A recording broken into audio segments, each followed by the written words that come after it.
Hola, muy buenas nuevamente. Willkommen a mi canal Alemán Gratis con Klaus von Katz. Nuevo clip, un nuevo tema. Hoy empezamos con la clave 2, que es en alemán der Satzbau. En español, el diseño de la oración en alemán. ¿Ok? En la manera de diseñar las oraciones en alemán hay mucho parecido con el español, pero también una diferencia muy marcada en la posición de los verbos. En español, el verbo auxiliar y el verbo principal siempre van juntos, nunca se separan. En alemán, el verbo auxiliar y el verbo principal van por separados, abrazando a todos los complementos. Pero vamos por partes. Las oraciones simples de un solo verbo son muy parecidas en español y alemán. Peter geht nach Hause. Pedro se va a casa. Sujeto, verbo, complemento. Punto. No tiene ningún misterio. Pilar lernt Deutsch.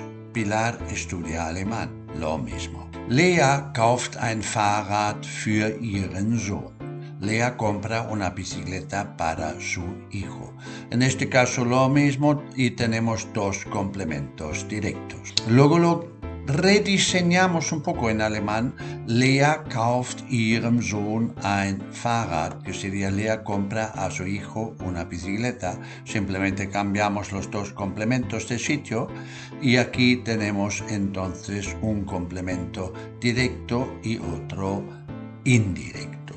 Eso en alemán sería un dativo y un acusativo. Cuando aquí en la primera, ein Fahrrad für ihren Sohn, wen ihren Sohn, serían dos acusativos.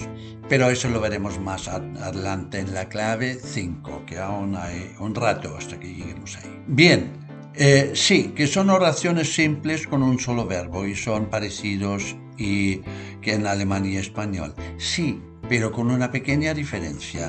El verbo alemán no tiene la misma autonomía que el verbo español. El verbo alemán necesita la compañía de un sujeto o, a falta de ello, de un sustituto de sujeto. Voy a comprar pan. Ich gehe Brot kaufen. En alemán hay que poner el pronombre, si no, no hay oración completa. ¿Qué tal el tiempo? Hace frío, decimos en español. En alemán, wie ist das Wetter? Es ist kalt.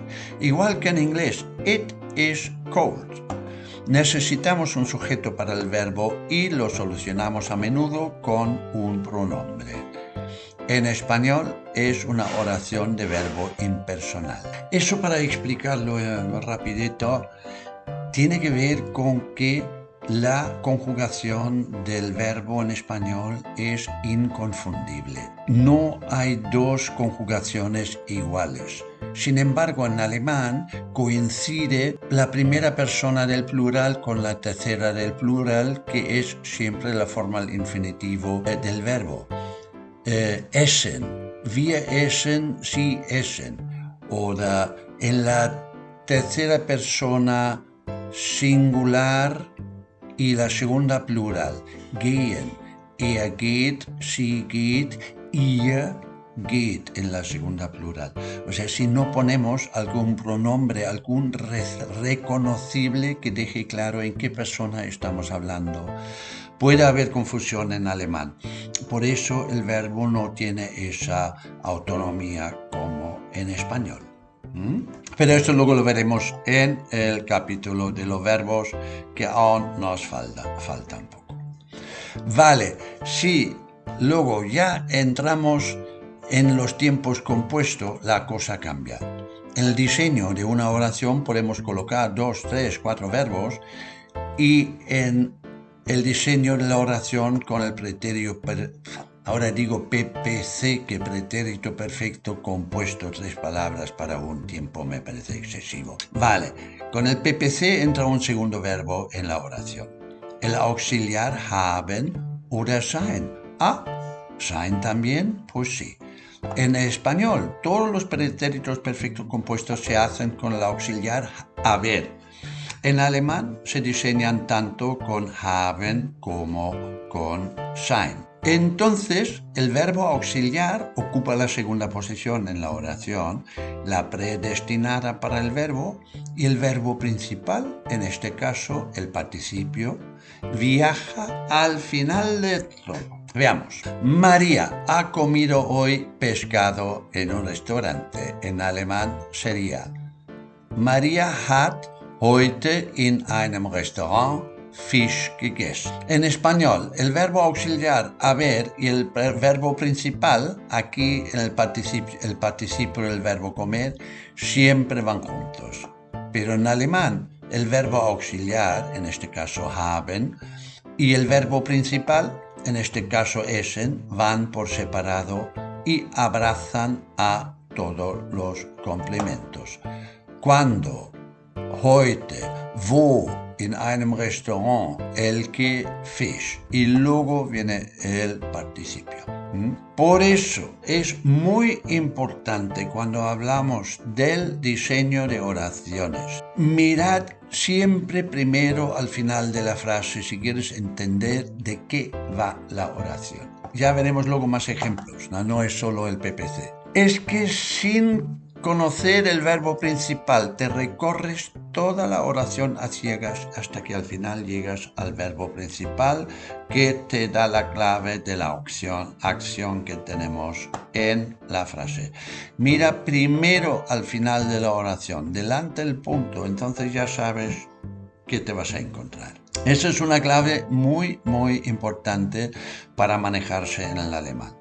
Hay que mirar siempre primero al final de la frase, a ver qué te encuentras delante del punto, o de la coma en su caso. Si ahí hay un participio del verbo, es que la frase está en el tiempo del PPC, y haben entonces significa haber. Lo digo porque, a ver, hablando del PPC, ojo, el verbo haben se traduce de dos formas al español. Si es el verbo, se traduce como tener. Ich habe ein neues Fahrrad. Tengo una bicicleta nueva. Si hace de verbo auxiliar, se traduce como haber. Ich habe gut geschlafen. He dormido bien. Todos los alumnos principiantes del alemán ven ich habe al principio de una oración, lo traducen como yo tengo y luego se quedan atascados porque no encaja con el resto de la oración en caso de ser un pretérito perfecto compuesto. Es así, que no tiene vuelta de hoja. Vale, eso en el caso del pretérito perfecto compuesto, pero también en el diseño con un verbo modal pasa lo mismo. Lo mismo pasa si usamos en la oración un verbo modal como querer, poder, tener que. Wollen, können, dürfen, sollen, müssen, mögen. Igual que en español, el verbo modal es el que se conjuga que es el que actúa como auxiliar, mientras que el verbo principal se queda en infinitivo. Veamos. Mañana por la mañana Teresa quiere volar a Londres. Morgen früh will Teresa nach London fliegen. Teresa will morgen früh nach London fliegen. Ahí he cambiado simplemente el sujeto y el complemento temporal de sitio para que veáis que el auxiliar will mantiene la segunda posición. ¿Okay? También en este caso, el verbo principal viaja al final de la oración en forma de infinitivo. La segunda posición en la oración, el sitio del verbo por defecto, la ocupa el verbo modal conjugado. Con los verbos separables, ¿qué pasa con los verbos separables? ¿Dónde va el prefijo de los verbos separables al conjugar? Ya lo adivináis. Al final de la oración, claro está. Veamos. Abholen sería recoger. Am Samstag holt Miguel seinen Sohn um 10 vom Bahnhof ab. El sábado Miguel recoge a su hijo a las 10 en la estación. Vale.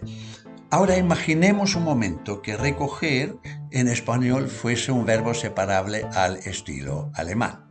Entonces sería el sábado Miguel coge a su hijo a las 10 en la estación re, anda ya. Pues eso es un invento alemán que cuesta un poco asumirlo. Si tu lengua materna es el español, un idioma tan organizado, tan ordenado, tan lineal, los alemanes te debemos de parecer una pandilla de fans del caos en lo que al diseño de oraciones se refiere. Aquí lo ilustramos un poco y bueno, pues esto es. Que luego es muy sencillo de evitar ese disparate de mandar una partícula del verbo al final de la oración. Dice, estéticamente a mí me parece también un auténtico disparate y lo evito casi siempre. ¿Pero cómo? Es que hay un truco muy sencillo. Emplear un verbo modal en el diseño de la oración, si para eso están. Entonces, en lugar de Am Samstag holt Miguel sein Sohn um 10 vom Bahnhof ab, la oración quedaría en Am Samstag will Miguel seinen Sohn um 10 vom Bahnhof abholen. Miguel quiere, o am Samstag muss Miguel seinen Sohn um 10 vom Bahnhof abholen. Miguel tiene que ir. Lo que mejor te encaje en tu relato. De ese modo va al final de la oración el verbo separable entero y queda mucho mejor. Bueno, hay más clips que vamos a hablar de este tema. Para hoy yo creo que ya es bastante. Pues nada, si lo pasáis bien con mis vídeos, pues nada, dame un like, ponme un saludo, algún comentario abajo y nos vemos en el siguiente. Que sea placentero.